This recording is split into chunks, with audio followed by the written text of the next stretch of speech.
10 మంది కన్యకలంట దివిటీలు పట్టుకున్నారంట. పెళ్లి కుమారుడు వస్తాడని పెళ్లి కుమారుని ఎదుర్కోవడానికి వచ్చారంట. 10 మంది పడుకున్నారంట అక్కడ. బుద్ధి కలిగిన వాళ్ళు పడుకున్నారంట, బుద్ధి లేని వాళ్ళు పడుకున్నారంట. మనం అనుకోవచ్చు, బుద్ధి కలిగిన వాళ్ళు ఎలా పడుకుంటారండి? వాళ్ళు పడుకున్నారు. ఒక్కొక్కసారి ఏం చేస్తారంటే, నీతిమంతులు కూడా కొన్ని సందర్భాల్లో పడిపోతూ ఉంటారని ఇక్కడ చెప్తున్నాడు దేవుడు. కానీ నీతిమంతుడు ఏం చేస్తాడంటే, ఎప్పటికప్పుడు పడిపోయిన వెంటనే లేస్తాడు. అరే నేను చేసిన తప్పు, ఇలా ఎప్పుడు చేయకూడదు అని పశ్చాత్తాపడతాడు, లేస్తాడు, నిలబడతాడు. నీతిమంతుడంట 7 సార్లు పడిపోయినా లేపబడతాడంట. లేవాలా? అలా పాపంలో పరులాడి అలా బతకడం దేవుడికి ఇష్టం కాదు. రైట్, ఏదో జరిగింది, తప్పు జరిగింది.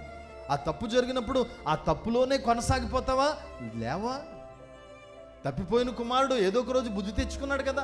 బుద్ధి తెచ్చుకున్నాడు, అరే నేను చేసిన తప్పు, ఆ విలువైన నా తండ్రిని నేను ఎంత అవమానపరిచాను, నా తండ్రి ఇంటి ఎంతో సమృద్ధి ఉంది, అన్నం ఉంది, అరే రే అలాంటి కాలదనుకున్నానని పశ్చాత్తాపడ్డాడు. వచ్చాడు, ఏడ్చాడు, మరలా ఇంట్లోకి వెళ్ళిపోయాడు. మరి అది మనకొద్దా? ఇంకా అదే బ్రతుకుతాం మనం. ఏమండి, ఇక్కడ అర్ధరాత్రి పెళ్లి కుమారుడు వస్తున్నాడు అనగానే లేచారు. అక్కడ లేచారు. అమ్మ మేలుకోవాలరా, నిద్రపోయిన జీవితం ఇంక జీవించొద్దు, మెలకువ కలిగి జీవించాలా. ప్రభు వస్తున్నాడు. అర్ధరాత్రి వచ్చేస్తాడు. ఎప్పుడు వస్తాడో తెలియదు. రెప్పపాటున వచ్చేస్తాడు. రెప్పపాటున రూపాంతరపరచబడి వెళ్ళిపోతారు పరిశుద్ధులందరూ. అప్పుడు నువ్వు నిద్రపోతున్నట్లయితే ఉండిపోతావు సుమా. లేవాలి. ఆత్మీయముగా నిద్రపోతున్నారు చాలామంది.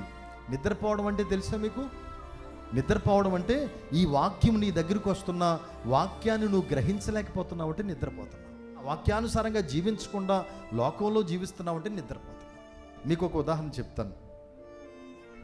మన గవర్నమెంట్ వారు 1వ తారీఖు నుంచి 10వ తారీఖు లోపు గ్యాస్ను మీరు ఎవరికైతే ఫ్రీ కలెక్షన్ కావాలో వాళ్ళు అప్లై చేసుకోండి అన్నాడు. అప్పుడు మీరందరూ ఏం చేస్తారు?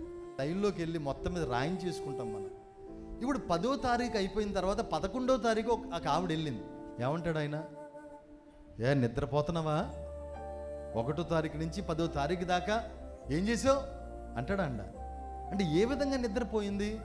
అందరూ ముందుగానే మేల్కొని 1 నుండి 10వ తారీఖు వరకు లైన్లో నిలబడి మేల్కొని రాయించుకుని ఫ్రీ గ్యాస్ తెచ్చుకుంటే ఈమె 10వ తారీఖు దాకా ఏం చేస్తుంది? నిద్రపోతుంది. అది ఆత్మీయ నిద్ర అంటే అది. యేసయ్య నీకెన్నో ఆఫర్లు పెట్టాడు. అమ్మా పరలోకంలో నీ పేరు రాస్తున్నాను, నీకు స్థలం సిద్ధపరుస్తున్నాను, జీవగ్రంథంలో నీ పేరు ఉంటుంది, నా బిడ్డ కలకాలం నాతోనే ఉంటావు, నీ కన్నీళ్లు తుడుస్తాను, ఇక్కడ మరణం ఉండదు, ఆ రాజ్యం నీకు ఆఫర్ ఇస్తున్నానమ్మా అంటే లైన్లో తోసేసి మరి నిలబడి నాకు ఆఫర్ కావాలి ప్రభు అనాలి. కానీ బుద్ధి లేని వాళ్ళు ఆఫర్ పాడు చేసుకుంటున్నారు. మెలకువగా తెచ్చుకోండి అమ్మా. ఇంకా నిద్రపోతే ఎలాగా? దేవుడు నీకు చాలా ఆఫర్ ఇస్తున్నాడు. దేవుడు పరలోక ఆఫర్ ఇచ్చాడు. టేబుల్ మీద రక్షణ సిద్ధం చేశాడు. ఎన్నో ఆశీర్వాదాలు నీ ముందు పెట్టాడు. నువ్వు మేల్కొని టైం అవ్వకముందే, తలుపు వేయకముందే, రిజిస్టర్ మూయకముందే, అయిపోయిందని క్లోజ్ చేయకముందే నువ్వు లైన్లో నిలబడాలా. మేల్కోవాలి.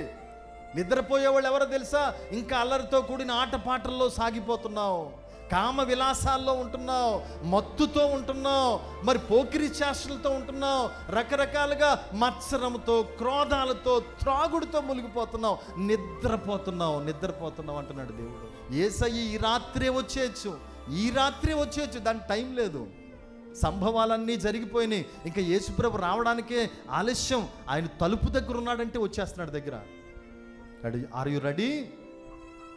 దీపం వెలిగించుకున్నావా? నూనె సిద్ధం చేసుకున్నావా? అర్ధరాత్రి పెండ్లి కుమారుడు వచ్చుచున్నాడు, ఎదుర్కోవడానికి రండి అనే కేక వినబడుతుందంట. తక్కువ లేచారు 10 మంది, దివిటీలు చక్కబెట్టుకున్నారు. 5 దీపాలు ఆరిపోతున్నాయి. ఎందుకు ఆరవు? మరి నువ్వు లేకపోతే ఆరిపోవా?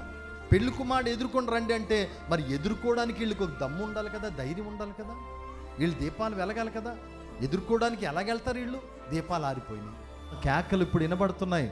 యేసుప్రభు అంటున్నాడు, ఇదిగో నేను త్వరగా వస్తున్నాను. ప్రకటన గ్రంథం 22వ అధ్యాయంలో 7వ వచనంలో అంటాడు, ఇదిగో నేను త్వరగా వస్తున్నాను. 12వ వచనంలో అంటాడు, ఇదిగో నేను త్వరగా వస్తున్నాను. 22వ వచనంలో అంటున్నాడు, ఇదిగో నేను త్వరగా వస్తున్నాను. అపోస్తలుడైన పౌలు అంటున్నాడు, ఆర్భాటముతోను ప్రధాన దూత శబ్దముతోను దేవుని బోరతోను పరలోకము నుండి దిగి రాబోతున్నాడు. అని పౌలు అంటున్నాడు. పేతురు అంటున్నాడు దొంగ వలె వస్తున్నాడు అంటున్నాడు.